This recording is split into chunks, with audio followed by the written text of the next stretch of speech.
A young man and his wife were on their way to visit his parents, but they had gotten a late start and it was getting dark. I haven't seen a hotel for miles. I haven't seen much of anything for miles. Look there, behind the trees. It's a house. Maybe they will rent us a room. They pulled into a long driveway, parked, and knocked on the door. An old man and woman answered.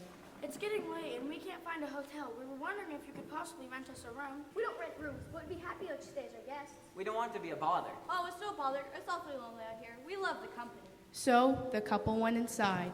The old woman made coffee and brought out some pie, and the four of them talked for a while before the old man and old woman brought the couple to their room. We'd really like to pay you for your troubles. It's okay. We don't want money. The young couple got up early the next morning. They decided to leave some money for the old man and woman in an envelope on the table. They were so kind to us. This will be a wonderful surprise. They stopped for breakfast at a restaurant in the next town and told the owner of the restaurant where they had stayed the night before. I think you're talking about the Johnsons, but that's impossible. The house burned down 10 years ago, and both the husband and the wife died in the fire. Are you sure she was there in the fire last night? I think you must have been seeing things. The young couple could not believe it. They decided to go back. When they arrived at the house, they were shocked at what they saw. Where's the house? Nothing but a burned out shack. They walked around in the ruins. Look! What? There on that burned table. It's the envelope we left this morning. One evening, two teenagers had gone on a date to the movies. Afterward, they went for a ride and parked up on a hill outside of town. It's so pretty up here. Joe turned on the radio just in time to hear a news bulletin. Today we interrupt our regular schedule to bring you this breaking news. A murderer has escaped from the local prisoner. He is considered armed and dangerous. He is believed to be armed with a knife. He may be easily identified because he has no left arm and in its place a hook. Turn it off, Joe. I'm scared. Let's roll the windows and lock the doors. That's a good idea. The prison is not far from here. Maybe we should go home. But it's still early. We could stay out late another time. I really want to go home. Look, he's not going to make it all the way up to you. And if he does, what could he possibly do? The door's open. He could take his hook and smash open one of the windows. I really want to go home. I'm scared. Brother always pretty comfortable. Joe started the car. What's that? Thank you. Something scratching at the door. Here, man. Soon they arrived at Emily's house. Hanging on the door handle was a hook. One day, a woman was on her way home from the market when she took a shortcut through the cemetery. She passed a grave that had a big bone sticking out of it.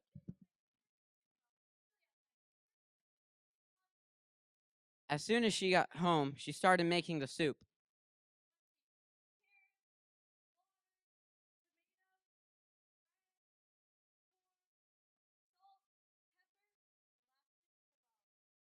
She let the soup simmer on the stove all day, and by evening, she was very hungry. I can hardly wait to try the soup. She was sitting reading a book, waiting for the soup to be ready, when suddenly she heard a strange voice. Give me back my bone, please. I must be hearing things. I said, please give me back my bone. My mind is playing tricks on me. She went back to reading her book, but the voice came again. This time it sounded angry. I want my bone back now. Fine, take it. She flung the bone out the window and waited. For a moment, there was silence. Then she heard footsteps shuffling away from the house down the road toward the cemetery.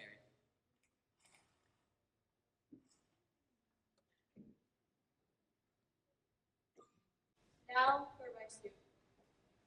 And she got home and served herself a delicious bowl of bone soup. Whose husband had died went to the parlor to see her husband in the cabinet before the service. He really did a great job. He was the way he was. Except for one thing. What's that? Well, he really preferred to wear a uniform dressed in a green one. Not a problem. We can change it. Are you sure? I mean, it seems like a lot of trouble. No trouble at all. She returned an hour later and her husband was wearing the purple suit. Now he looks the way he should. That was pretty fast. Are you sure it was no trouble? Not at all. As it happens, there's another man in here who had just died and their widow felt like he needed a green suit. Both were about the same size. So we gave him the green suit and your husband the purple one. Well, changing all that clothes must have been a big job. Not really. All we did was change their heads.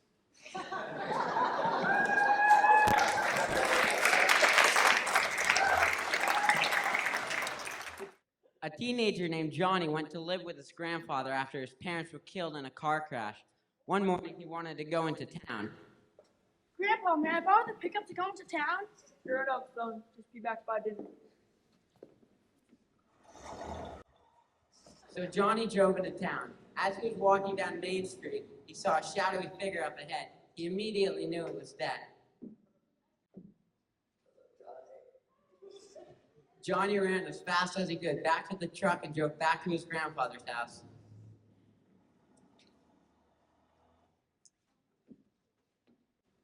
Grandpa!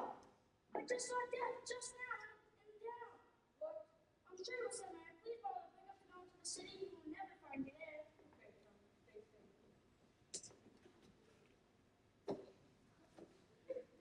After Johnny left, Grandfather went into town to find Dad. He found him leaning on a building. Why would you write my grandson like that? He's only 17. You see how he's now? Oh, I'm sorry about that. I just wasn't really expecting to see him. Why? It's because I had a woodwork sick.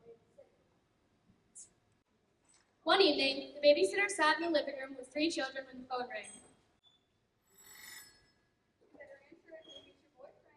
Very funny, Sophie. Hello? The babysitter hung up immediately. Just someone fooling around. Half an hour later, the phone rang again. Hello?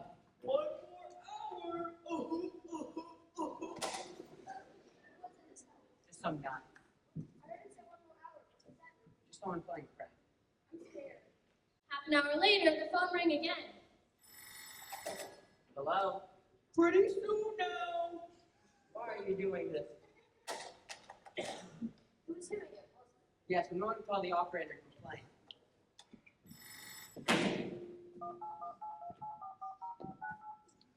Flash.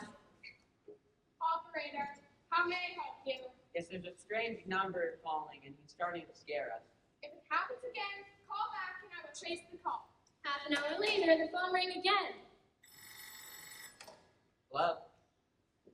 Pretty soon now.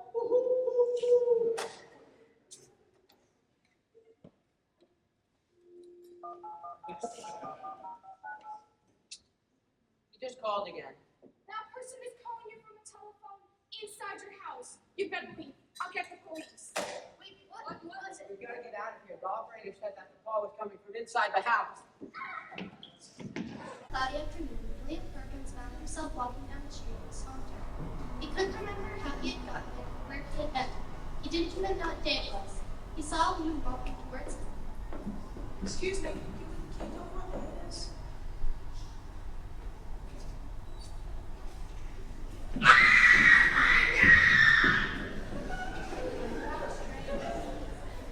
William Perkins noticed that other people were afraid of him.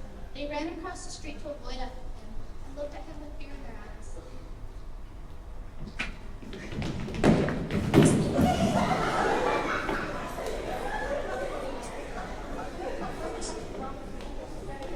He tried to hail a taxi. Taxi! But when the taxi driver saw him, he sped up and drove away. Maybe my wife. He found a telephone and called his home. A stranger's voice answered on the other end. Hello? Hello? Who is this? Never mind. Is Mr. Perkins there? No, she's at a funeral. For whom? For her husband, Mr. Perkins. He was killed in a crash in town yesterday.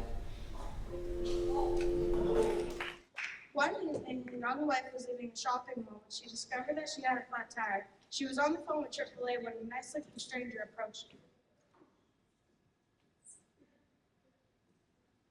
Think it's no? Actually, yes. They said it would take an hour before checking out. You know how to fix a flat tire? Of course. The stranger loosened his tie and got straight to work.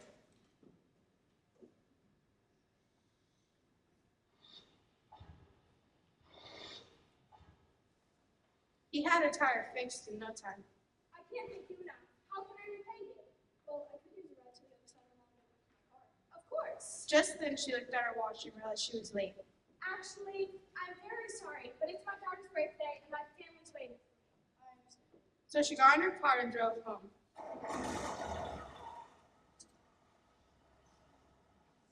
Her husband ran out to greet her.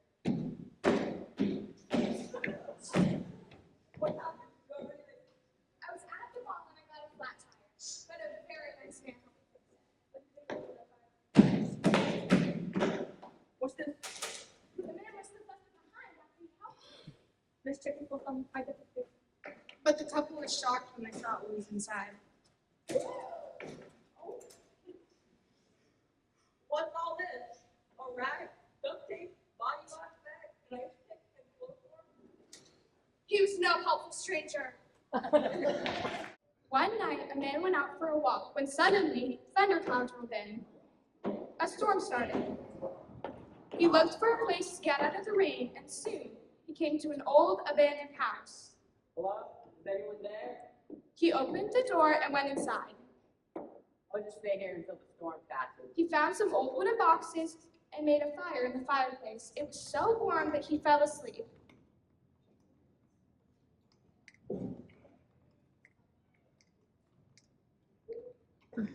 When he woke up, he noticed there was a cat sitting in the room. Hello, nice kitty. He dozed off again.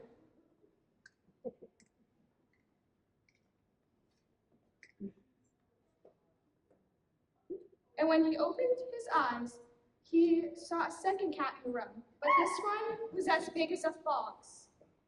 Let's wait until Henry. I must be dreaming. He fell asleep again.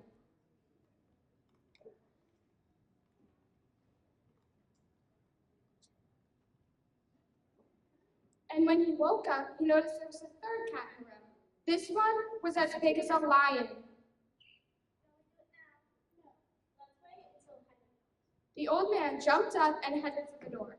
When Henry comes, you tell him I couldn't wait. And he ran out the door as fast as his legs could carry him.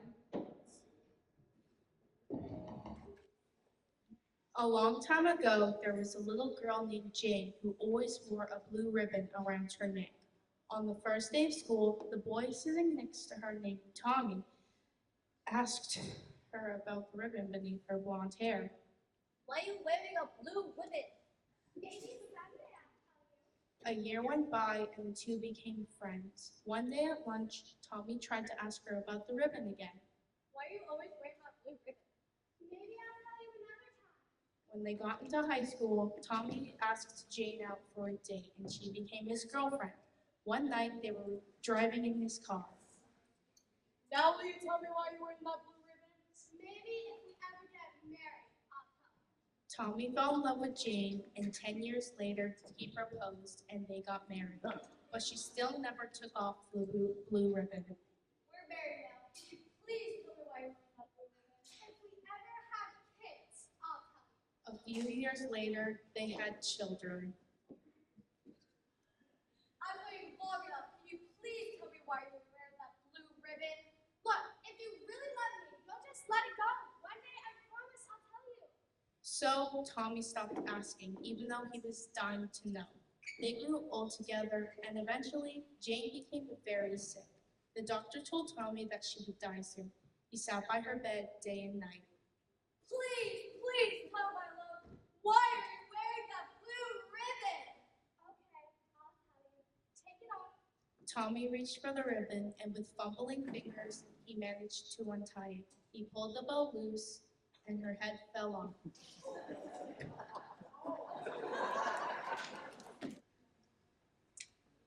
There once was an old woman who went out in the woods to dig up some roots with her cat to cook for dinner. That's a funny thing, sticking out of the leaves. Oh, it's a great big hairy toe. This will make a tasty dinner indeed. So, she put it in her basket and took it home. When she got back to her cottage, the old woman boiled up a kettle full of hairy toad soup, which she ate for dinner that night. This is the best meal I've had in weeks. Don't forget about me. The old woman went to bed that night with a full stomach and a big smile. And so did the cat. At about midnight, a cold wind started blowing in the tops of the trees around the old woman's house. A large black cloud crept over the moon, and from the woods a hollow voice rumbled. Hairy toe, hairy toe, I want my hairy toe. Inside the house, the old woman stirred uneasily in her bed and nervously pulled the covers up over her ears. What's that terrible noise? From the woods there came a stomp, stomp, stomping noise as the wind whistled and jerked at the treetops. In the clearing at the edge of the forest, a hollow voice rumbled. Hairy toe, I want my hairy toe. Inside the house, the old woman shuddered and turned over in her sleep, and the cat began to yell.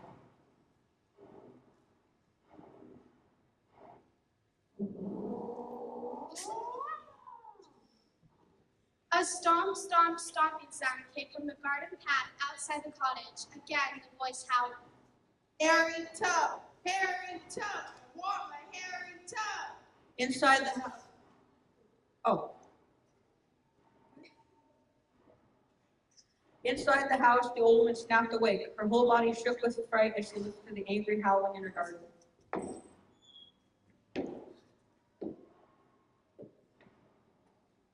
Maybe now I can get some sleep. No sooner had she gone back to sleep when the front door of the cottage burst open with a bang. There came a stomp, stomp, stomping noise as giant feet walking up the stairs. Who's there? Who's there? Peeping out from under the covers, the old woman saw a massive figure filling her doorway. Hairy toe, I want my hairy toe. I ate your hairy toe. Yes, you did! No one living in the region ever saw the old woman again. The only clue left to her disappearance was the giant footprint left in the garden path outside. The footprint was missing the big left toe.